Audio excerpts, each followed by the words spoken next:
What's up, everybody? This is Professor Ely, Christopher, if you will.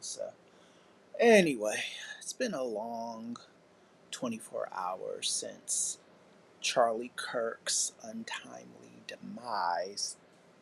I did not like the guy. I hated everything he stood for. I hated almost everything he said. But the one thing I will say is I never wish death on anybody for saying words. Now, Charlie's words were toxic. Um, dare I say, even demonic. And I'm not even a religious person like that, but the guy just had no redeeming, visible qualities about him as a person. I was at one of those events. Might have been a Politicon. I'm not sure. Um, where he just outright said that the loss of human life would be worth it if we got to keep our guns. I mean, this is how this guy's brain worked. He was in a hot take culture. I'm not even sure what he believed in, but the stuff he said he was able to build an empire off of and make a lot of money.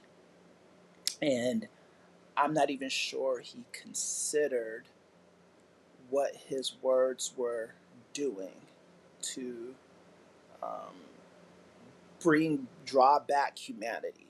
I don't know if he knew this.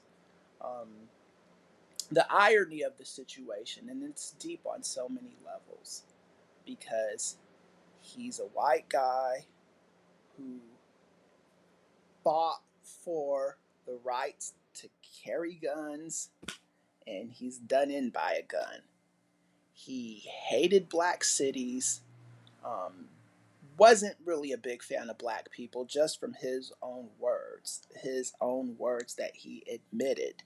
Um, Trafficked in white supremacy, and in the haven of a white city in one of the whitest states in the country, he is murdered. And what can't be ignored is I'm sure there was a level of just extreme euphoria and comfort that he felt while he was in Utah, saying the stuff that he said. Because that's usually how these things go. It's just a normal kind of day, doing his tour, about to make some money speaking, and this happens. We got to think about the stuff that we say. You know, I am, for the first time in my career, I have to take threats seriously. You know, and I've been the victim of several threats. Being a writer and being a professor, it just comes with the territory. But I've never really felt that I had to take them seriously, but now I do. So anyway, um, those are just a few of my thoughts. I'll probably express a little more later. This is my first time making a live video on Substack, so I don't know how many more of these I can do. I'm not techno savvy at all, so just pointing that out to y'all. But thank you for indulging me for the few minutes you indulged me for. Peace.